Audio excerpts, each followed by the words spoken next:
Welcome dear rockers, कैसे हैं आप सभी। तो आज हम लेकर आए हैं 2015 में रिलीज हुई एक जापानीज कुकिंग बेस्ड मूवी जिसका नाम है स्वीट बीन। चलिए दोस्तों डायरेक्ट शुरू करते हैं। तो मूवी की शुरुआत में सेंटारो नाम के आदमी को दिखाते हैं जो इस बड़े शहर में एक छोटे से पैनकेक शॉप में काम करता है। इस दुकान के पास एक गर्ल्स स्कूल है जहाँ के स्टूडेंट्स ब्रेक टाइम में यहाँ पर आकर मस्त पैनकेक्स एंजॉय करती हैं। खासकर ये तीनों लड़कियां दोस्तों यहाँ बैठकर ये स्टूडेंट्स से खूब गप्पे लड़ाती हैं। अक्सर सेंटारो के साथ जरा फ्लर्ट भी करती है, मतलब मस्त टाइम पास हो जाता है उनका। लेकिन सेंटारो इनकी किसी भी बात पर ध्यान नहीं देता और उसका पूरा ध्यान सिर्फ और सिर्फ अपने काम पे होता है। देखने में तो ये बहुत ही बेचारा लग रहा है, लेकिन पास्ट में ये बहुत ही रफ एंड टफ आदमी हुआ करता था। यहाँ तक कि बरखुरदार तो जेल की हवा भी खा चुके हैं और जेल से छूटने के बाद इस छोटी सी दुकान पर वो पैनकेक्स बनाता है। उन स्टूडेंट्स के जाने के बाद वहाँ पर एक और स्टूडेंट आती है जिसका नाम है शीना। शीना एक इंट्रोवर्ट लड़की है और किसी से ज्यादा बात नहीं करती। कभी कभी मन किया तो सेंटारो से एक दो बातें कर लेती है बस। फिलहाल दोस्तों वो भी किसी सोच में डूबी हुई पैनकेक को खा रही है। तब वहाँ पर एक बुजुर्ग औरत आती है जिन्हें हम नानी कहेंगे।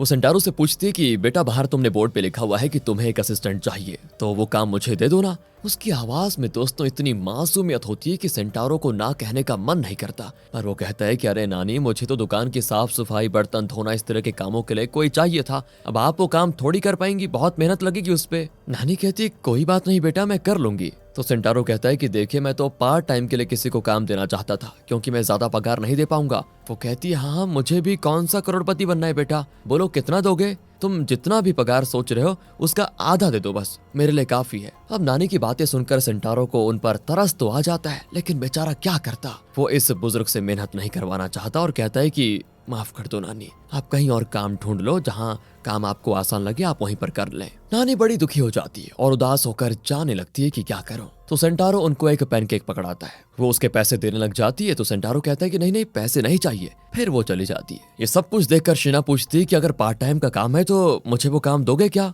पर सेंटारो कहता है कि तुम बस अपनी पढ़ाई पे ध्यान दो। स्कूल के बाद घर जाकर होमवर्क करोगे या फिर यहाँ पर बर्तन मांजने का इरादा है तुम्हारा। ये पढ़ाई करने की उम्र है तुम्हारी। कहकर वो शीना को थोड़े पैनकेक्स देता है जो कि जरा डैमेज्ड हो चुके थे। लगता है वो रोज इस तरह के पैनकेक्स शीना को देता है। अगले दिन फिर नानी दुकान पे आ जाती है तो सेंटारो कहता है कि अरे आप फिर आ गई, मैंने कह दिया ना कि आपके लायक यहाँ पर काम ही नहीं है। नानी कहती नहीं नहीं मैं उसके लिए नहीं आई बेटा, कल तुमने मुझे जो पैनकेक दिया था वो बड़ा टेस्टी था, लेकिन उसके बीच में जो तुमने स्वीट बीन पास्ता लगाया था वो उतना ठीक नहीं था। बीन पेस्ट तुम खुद बनाते हो या फिर किसी और दुकान से खरीदते हो। नानी बीन पेस्ट बनाना बड़ा मुश्किल होता है और बहुत वक्त भी लगता है उसमें, इसीलिए मैं कहीं और से खरीदता हूँ। मुझ में उतना टैलेंट तो नहीं है कि मैं बढ़िया स्वीट बीन बना पाऊँ, इसलिए बाहर से खरीदना पड़ता है। अब नानी कहती है कि नहीं रे, अगर तुम अच्छी क्वालिटी का बीन पेस्ट खुद अपने हाथों से बनाओगे ना तो उसका टेस्ट तुम्हारे पैनकेक्स के टेस्ट में 4 चांद लगा देगा और फिर देखना तुम्हारे कस्टमर्स भी बढ़ जाएंगे, ये मेरा दावा है। ये लो मेरे हाथ का बना बीन पेस्ट, इसको एक बार चख कर बताना कि स्वाद कैसा लगा तुम्हें। कहकर वो सेंटारो को एक बॉक्स में अपने हाथ का बना बीन पेस्ट देकर चली जाती है। तो सेंटारो भी उसको साइड में रखकर अपना रोज का काम कर रहा होता है। लेकिन दोस्तों उस बॉक्स में जो बीन पेस्ट है ना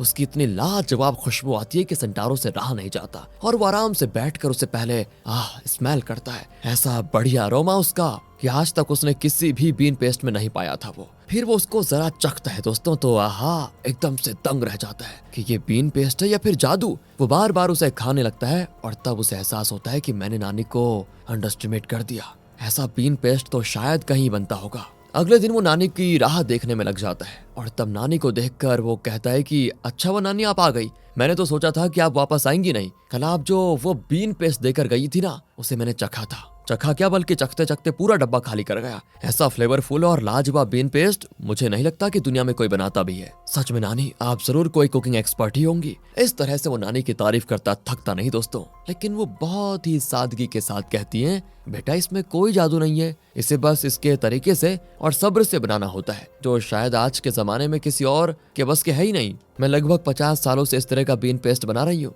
मुझे एक नौकरी की जरूरत है, इसलिए तुम्हें परेशान करती हूँ। माफ कर दो बेटा अगर तुम्हें मुझे काम नहीं देना तो। अरे नानी माफी मांगकर मुझे शर्मिंदा मत कीजिए, आपकी नौकरी भी पक्की और एक डिसेंट पगार भी पक्का आपका। आप कल एक काम कीजिए, सुबह 8 बजे दुकान में आ जाइए क्योंकि हमारी दुकान लगभग 11 बजे खुलती है, ठीक है। और नानी कहती है बेटा अगर तुम्हें 11 बजे दुकान खोलनी है तो कम से कम 5 बजे इस स्वीट बीन पेस्ट को बनाने का काम शुरू करना पड़ेगा क्योंकि काफी लंबा प्रोसेस है और वक्त भी लगता है। सेंटारो कहता है ठीक है तो कल सुबह 5 बजे मिलेंगे। अगली सुबह ठीक 5 बजे दोस्तों, ना ही 1 मिनट इधर ना ही 1 मिनट उधर, ठीक 5 बजे नानी दुकान पे पहुंच जाती है। नानी वक्त की बहुत पक्की है दोस्तों और बहुत ही डिसिप्लिन भी। यही नहीं, वो हर काम को बहुत ही परफेक्ट और सफाई के साथ करती है। अब वो सेंटारो को करके दिखाती है कि इस बीन पेस्ट को स्टेप बाय स्टेप ठीक कंसिस्टेंसी में किस तरह बनाना होता है। तो आए हम भी एक डेमो देख लेते हैं दोस्तों। पहले तो रेड बीन्स को वो धोती है, उसमें से कुछ डैमेज्ड या सड़े हुए होते हैं जिन्हें वो चुन चुन के निकाल कर फेंकती है और बताती है कि बेटा अगर एक भी बीन खराब हुआ तो उससे पूरे पेस्ट का स्वाद खराब हो जाएगा।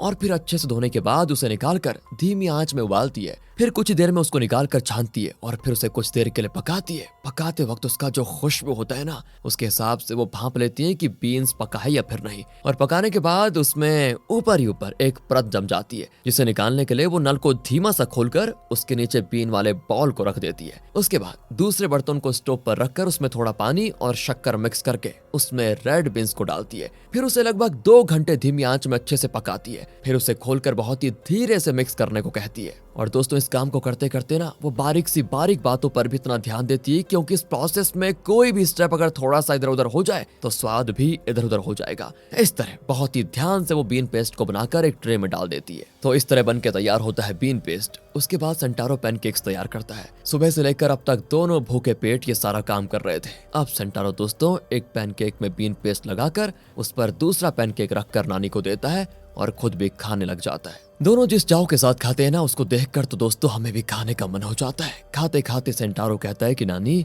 आप भी ग्रेट हो और आपका ये बीन टेस्ट भी ग्रेट है। सारा काम खत्म करने के बाद नानी चली जाती है और सेंटारो कस्टमर्स के लिए अपनी दुकान खोलता है। फिर एज यूजुअल सबसे पहले तो वो 3 स्टूडेंट्स आती हैं। पैनकेक्स का ये नया स्वाद उन्हें भी दोस्तों बड़ा पसंद आ जाता है और हमेशा की तरह वो सेंटारो की टांग खींचती है कि बीन पेस्ट में आपने क्या जादू डाल दिया है, आज तो इसका स्वाद बड़ा ही लाजवाब लग रहा है। यहाँ पर आने वाली स्टूडेंट्स को इम्प्रेस करने के लिए कोई खास मसाले तो नहीं डाल दिया आपने इसमें, और आज आपका चेहरा भी इतना ब्राइट है, क्या बात है, कोई गर्लफ्रेंड मिल गई है क्या? इस तरह वो खूब चिढ़ाती है उसको दोस्तों। और रोज तो सेंटारो एकदम अकड़ कर काम करता था, लेकिन आज उसके चेहरे पे एक स्माइल होती है जिसको देखकर वो कहती है कि अरे वाह, अपने हीरो को तो हंसना भी आता है। तब एक कस्टमर आती है और कहती है कि मैं अभी अभी तुम्हारी दुकान से पैनकेक्स लेकर गई थी, बहुत ही टेस्टी थे, मुझे और चाहिए। ये कहकर वो काफी सारे पैनकेक्स पार्सल करके लेकर जाती है। नॉर्मल दिन से 2 गुने कस्टमर दोस्तों आज दुकान में आए थे और बीन पेस्ट वाले पैनकेक्स खाकर सभी के चेहरे खिल गए थे। ये सब देखकर तो सेंटारो भी बड़ा खुश होता है, जिसकी वजह से सच में उसका चेहरा जरा ब्राइट लगता है। शीना भी इस बात को नोटिस कर लेती है। वो भी कुछ पैनकेक्स घर लेकर जाती है और उन्हें खाकर उससे भी एहसास हो जाता है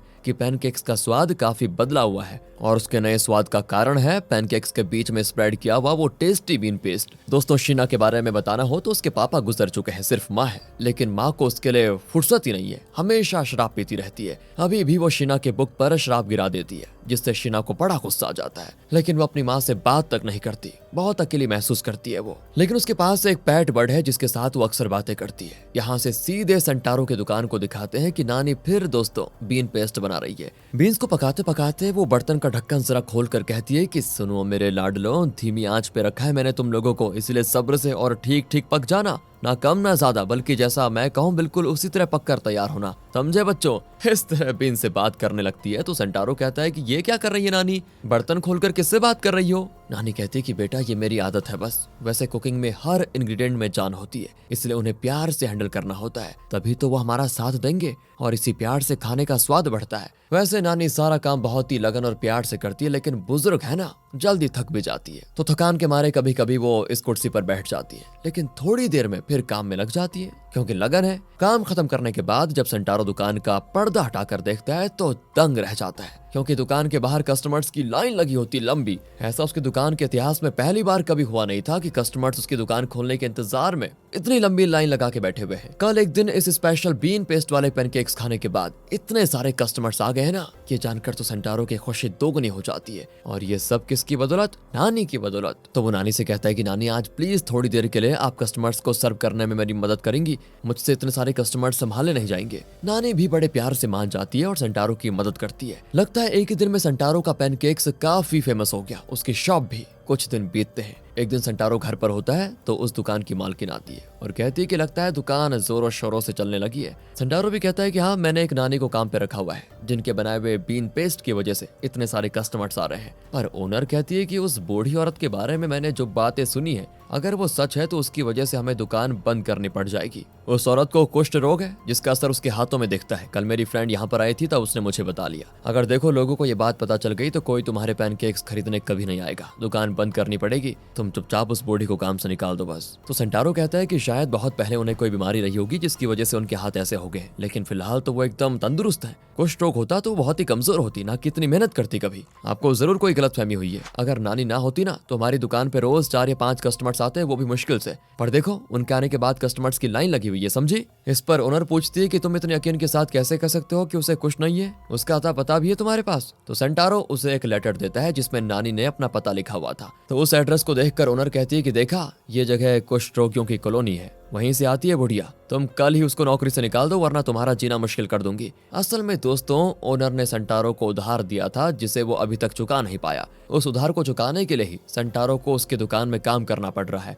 अब नानी के लिखे हुए लेटर को टच करने की वजह से ओनर हाथ को सैनिटाइजर से साफ करने लग जाती है और कहती है कि कल उसको निकाल देना बस। ये कहकर वो चली जाती है और सेंटारो को इतना गुस्सा आता है कि वो तो तोड़ फोड़ मचाने लग जाता है। फिर छत पर जाकर सोचने लगता है कि अब क्या होगा। असल में जब से नानी ने दुकान में काम करना शुरू किया है ना, सेंटारो की उनके साथ अच्छी बॉन्डिंग हो गई है और वो नानी को खोना नहीं चाहता। और तो और कस्टमर्स के चेहरों पे खुशी देखकर वो भी बड़ा खुश था और नानी के आने के बाद से ही दुकान में बिजनेस भी बहुत बढ़िया चलने लगा था। लेकिन ये ओनर तो नानी को निकालने पे तुली हुई है। वो सारी बातें सोचकर एकदम से टूट जाता है कि कल मैं किस मुंह से नानी को ये बात कहूंगा कि आप दुकान में मत आइए। वो बहुत परेशान होकर शराब पीता है। अगली सुबह नानी उसे फोन करती है कि बेटा, मैं दुकान पर आ चुकी हूँ, तुम कहाँ पर हो। सेंटारो परेशान हो जाता है कि अब वो नानी को कैसे बताए कि वो उसे दुकान में काम पे नहीं रख पाएगा। वो बेचारा कहता है कि नानी सॉरी, आज मेरी तबीयत खराब है, मैं छुट्टी लेना चाहता हूँ। आप भी एक काम कीजिए, आज के लिए छुट्टी लेकर चले जाइए, कल बात करेंगे। नानी कहती है ठीक है बेटा, आज तुम आराम कर लो, मैं खुद दुकान खोलती हूँ और आज का काम और कस्टमर्स खुद संभालूंगी। सेंटारो दुविधा में पड़ जाता है कि क्या करे।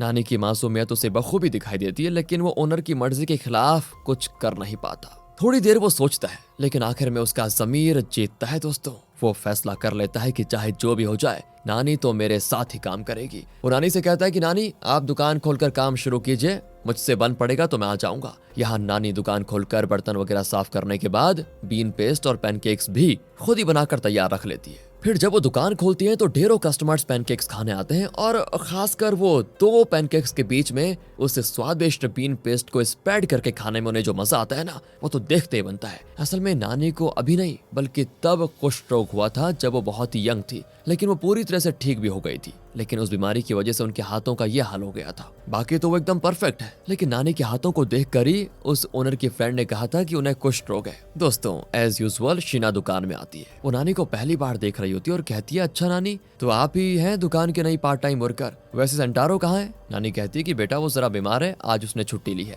आज मैं खुद पैनकेक्स बनाकर कस्टमर्स को सर्व कर रही हूँ। लेकिन सेंटारो की तरह मुझे पैनकेक्स बनाना नहीं आता, मेरे वाले पैनकेक्स थोड़े जले हुए निकले हैं। नानी के साथ बातें करते हुए दोस्तों शीना को बड़ा अच्छा लगता है। असल में बहुत ही कम उम्र में नानी को कुष्ठ रोग हो गया था। उस वक्त कुष्ठ रोग से पीड़ित लोगों को अलग जगह पर बंद करके रखा जाता था, जैसे पिंजरे में बंद पक्षी। वो शीना से कहती है कि पक्षियों को हमेशा आजाद कर देना चाहिए बेटी, उन्हें पेड़ों पर घर बनाकर आजाद जिंदगी जीने के लिए बनाया गया है। इस तरह नानी बहुत सी बातें शीना के साथ शेयर करने लग जाती है। सब कुछ सुनकर शीना कहती है कि ठीक है, मैं भी एक बर्ड को पाल रही हूँ नानी, पर हमारे मकान मालिक को तो पेट एनिमल्स, बर्ड्स कुछ भी पसंद नहीं। वो मुझे घर पर उस बर्ड को रखने नहीं देते। क्या आप उस बर्ड को अपने पास रखकर उसे पाल लेंगी? नानी कहती कि हाँ, इस दुनिया में हर जीव जंतु के लिए जगह होती है और होनी भी चाहिए। तुम अपना बर्ड लाकर दे दो मुझे, मैं उसे शौक से पाल लूंगी। इस तरह पहली मुलाकात में शीना और नानी के बीच अच्छी बॉन्डिंग हो जाती है। अगले दिन दोस्तों जब सेंटारो दुकान में आता है तो नानी अब भी पूरे जोश के साथ काम कर रही होती है। सेंटारो तो हैरान रह जाता है और पूछता है, कल पूरा दिन आपने दुकान और कस्टमर्स को संभाला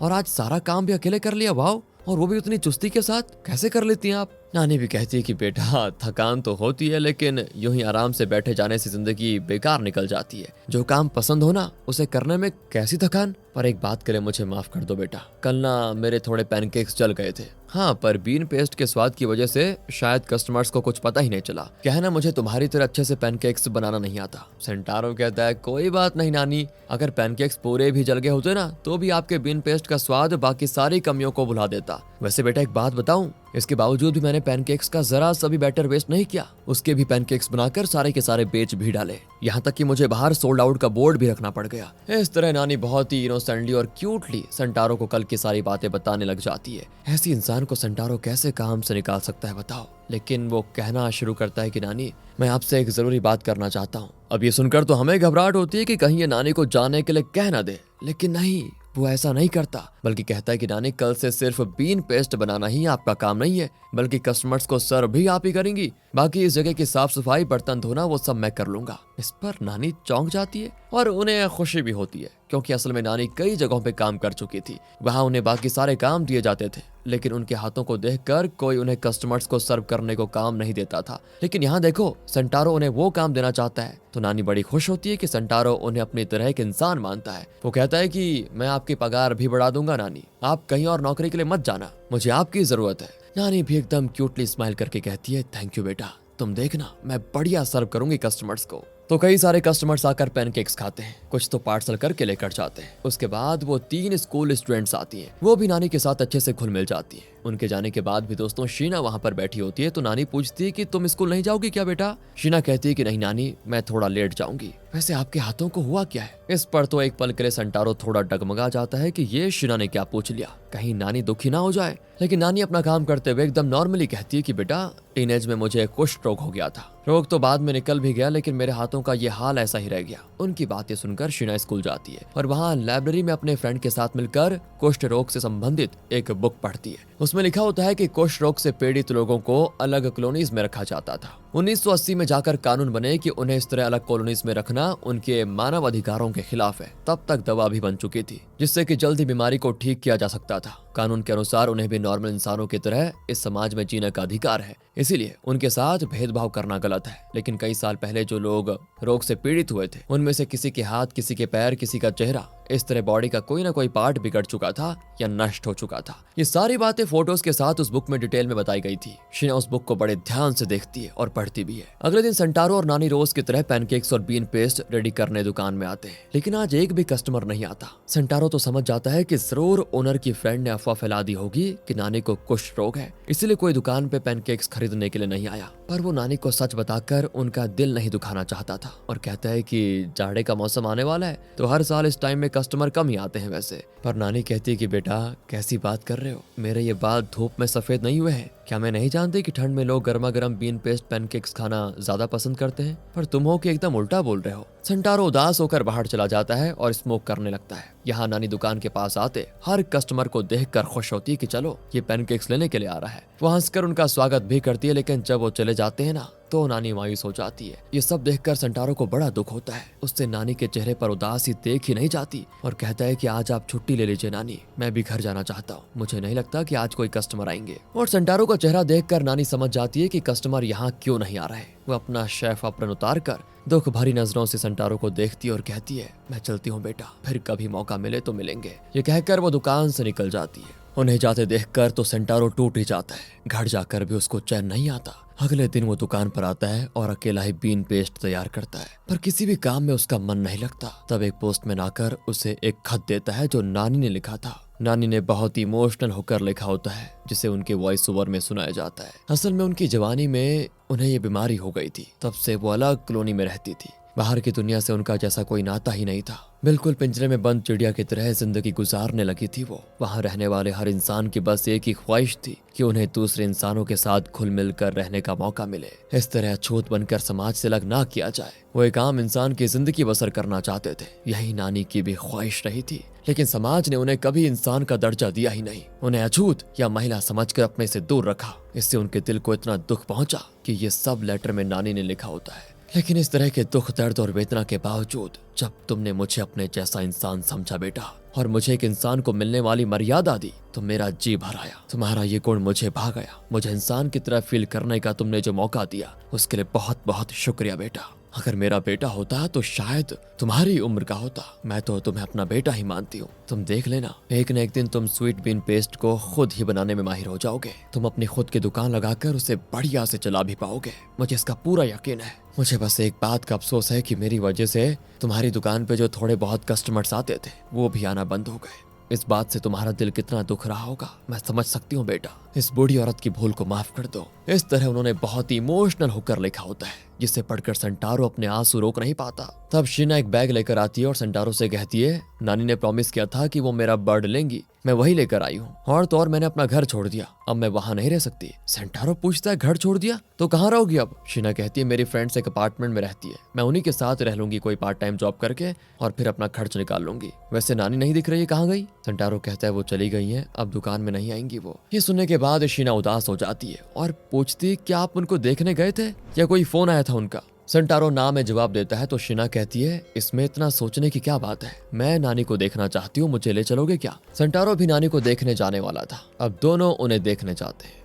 वहाँ पे एक जगह होती है जहाँ वो लोग रहते हैं जो कुष्ठ रोग से पीड़ित हैं, लेकिन फिलहाल ठीक हो चुके हैं। उन्हें भले ही समाज में इंटीग्रेट कर दिया गया है, लेकिन अब भी ऐसे कुछ परिवार हैं जो अपने परिवार में ऐसे लोगों को रखना नहीं चाहते, खासकर बुजुर्गों को। यहाँ वही लोग रहते हैं। वहां जाकर संटारो और शीना रियलाइज करते हैं कि वो सभी बिना किसी टेंशन के आराम से हंसी खुशी जी रहे हैं। नानी ने सोचा भी नहीं था कि वो दोबारा संटारो और शीना को देख पाएगी। उनको देखकर नानी बड़ी खुश होती है और पूछती है कि अरे बताओ दुकान कैसी चल रही है? संटारो चुप रहता है और तब शीना उन्हें अपना बर्ड देती है। वो बहुत ही खुश होती है और कहती है, तुम्हारे लिए इसे मैं संभाल कर रखूंगी बेटी। वैसे आज मेरे पति की बरसी है, आज तुम्हारे हाथ से बर्ड गिफ्ट पाकर मैं बहुत ही खुश हूँ। वो बताती है कि शादी के कुछ ही महीनों में मेरे पति का देहांत हो गया था। नानी दोस्तों वैसे प्रेग्नेंट भी हुई थी, लेकिन तब उन्हें डर था कि उन्हें जो बीमारी थी वो उनके बच्चे को ना हो जाए, इसीलिए उन्होंने अपना बच्चा गिरा दिया। इस तरह अपने पास्ट की सारी बातें बताकर वो अपना दिल हल्का कर लेती है। शीना पूछती है, आप किस उम्र में यहाँ पर आई थी वैसे? तो नानी बताती है कि तब मैं शायद तुम्हारी उम्र की थी बेटी। अचानक एक दिन मेरी माँ और मेरा भाई गांव से मुझे यहाँ पर लेकर आए। तब मुझे पता चला कि मुझे ये बीमारी थी और मुझे एहसास हो गया था कि ये लोग मुझे यहाँ छोड़कर जाने वाले हैं। मैं रोई चिल्लाई कि प्लीज मुझे घर लेकर चलो, लेकिन उन्हें शायद मेरी चिल्लाहट सुनाई ही नहीं दी। वो मुझे यहाँ छोड़कर चले गए और फिर यहाँ तो मुझे एक अंधेरे कमरे में बंद कर दिया जाता था और मुझे लगता था कि उसी कमरे में मेरी पूरी जिंदगी निकल जाएगी। वैसे नानी दोस्तों सच्ची कहानी बता रही है, क्योंकि कुष्ठ रोगियों के साथ इस तरह का बदतर सलूक किया जाता था। उनकी कहानी सुनकर संटारो और शीना को बड़ा दुख होता है और तब वहाँ पर नानी की एक फ्रेंड आती है जो खुद उस कॉलोनी में रहती है। वो संटारो को बताती है कि नानी रोज दुकान से लौटकर सिर्फ और सिर्फ आपके और आपके पैनकेक्स की दुकान के बारे में बातें करती थी। आज तो इन्होंने एक खास डिश बनाया, उसे जरा तुम दोनों टेस्ट करो, कहकर उन्हें वो डिश देती है। उसका स्वाद दोस्तों मुंह में लगकर दिल में उतर जाता है, इतना खास होता है वो। संटारो उस डिश का नाम पूछता है तो नानी उसे कोई नाम बताती है। वो कहता है कि कैसे बनाया जाता है ये? नानी उसको ठेंगा दिखाते हुए कहती है कि वाह बेटा, सब कुछ मुझसे सीख लोगे और फिर अपनी दुकान पे उसे बनाकर पैसे लुटोगे, है ना? मैं तो अपनी खुद की दुकान खोलूंगी और वहाँ ये सारे डिशेस बेचूंगी। इस तरह वो काफी मजाक करती है दोस्तों। फिर वो संटारो और शीना को उस डिश का रेसिपी बताती है और कहती है तुम इसे भी अपनी दुकान में ट्राई करना, लोगों को देखना बहुत अच्छा लगेगा। बेटा मैं एक बार फिर तुम्हें थैंक यू कहना चाहती हूँ कि तुमने मुझे वो इज्जत दी जो एक इंसान दूसरे इंसान को देते हैं। मुझे इंसान होने का एहसास दिलाने के लिए थैंक यू। ये सुनकर तो संटारो फूट फूट कर रोता है, बेचारा बड़ा दुखी है। नानी पूछती है तुम इस तरह बच्चों की तरह क्यों रो रहे हो? लेकिन संटारो के गले में जैसे कोई भारी चीज अटक कर उसकी आवाज को रोक रही थी। वो कुछ बोल नहीं पाता। आज तक संटारो अकेला ही जी रहा था, इस दुनिया में उसका अपना कोई नहीं था। असल में वो एक बार में काम करता था पहले, जहाँ किसी कस्टमर के साथ कोई प्रॉब्लम हो गई जिसकी वजह से संटारो को जेल भेजा गया। रिहा होने के बाद उसने ईमानदारी की जिंदगी जीनी चाहिए, लेकिन उसने बहुत सारा उधार ले रखा था और साहूकार लोग उसे परेशान कर रहे थे कि हमारे पैसे लौटाओ। इसीलिए उसे मजबूरन उस पैनकेक शॉप की ओनर से एक मोटी रकम उधार लेनी पड़ी, जिसके बदले में वो उस दुकान पे काम कर रहा था। और देखा, सिर्फ नानी की बदौलत उसकी लाइफ में थोड़ी खुशी आई थी, लेकिन बदकिस्मती से वो खुशी भी ज्यादा दिन नहीं रही। यही सोचकर वो रो रहा होता है। उसको देखकर नानी भी इमोशनल हो जाती है। अगले सीन में संटारो अपनी दुकान में काम कर रहा होता है और शीना उसके लिए पार्ट टाइम काम करने लग जाती है। और तभी वहाँ पर ओनर एक आदमी को लेकर आती है और कहती है मैं इस दुकान को रिमॉडल करने जा रही हूँ।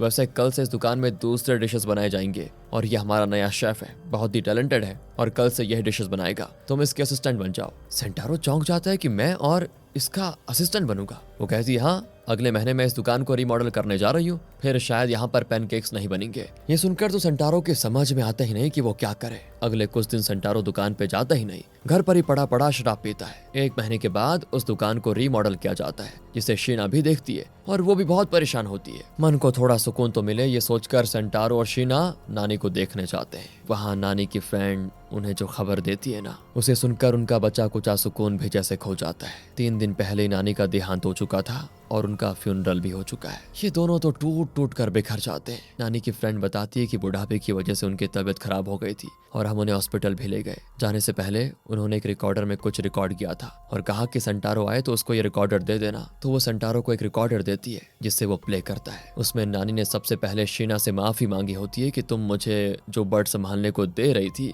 उसे मैंने आजाद कर दिया बेटा। मुझे कभी कभी उस बर्ड की आवाज सुनकर ऐसा लगता था जैसे कि वो गा रही है, शायद सच में वो गा रही थी। मैंने उससे बात करना शुरू किया तो वो कहने लगी कि मुझे छोड़ दो, मुझे आजाद कर दो। अब बेटा मैं खुद भी उसी तरह के हालात से गुजर चुकी हूँ और एक पिंजरे में बंद जिंदगी कितनी बदतर होती है ये मैं बखूबी जानती हूँ। इसीलिए उसकी वेदना भरी आवाज मुझसे सही नहीं गई और मैंने उसे आजाद कर दिया। इसलिए मुझे माफ कर दो शीना। इन बातों से यही लगता है कि बिल्कुल एक छोटे बच्चे का दिल था नानी का। फिर वो सेंटारो के लिए कहती है कि जब मैंने तुम्हें पहली बार देखा था ना तो तुम्हारे चेहरे पे उदासी छाई हुई थी। तुम्हें देखकर मुझे अपनी जवानी के वो दिन याद आ गए जब मुझे यहाँ लाकर छोड़ दिया गया था। यहाँ की ऊंची दीवारों से बाहर निकलकर आजाद घूमने का कोई रास्ता नहीं था मेरे पास। उम्र भर यहीं पड़े रहने का मुझे जो डर था वही डर मुझे तुम्हारे चेहरे पे दिखा। मैंने सोचा कि मुझसे जितना बन पड़ेगा उतनी तो मैं तुम्हारी मदद करूंगी और तुम्हें तुम्हारे दुख से आजाद करवाने की पूरी कोशिश करूंगी। इसीलिए तुम्हें तंग करती रही कि मुझे काम दो काम दो। मुझे उम्मीद है कि मैं तुम्हारे थोड़े बहुत काम तो आई होंगी। तुम दोनों हमेशा खुश रहना,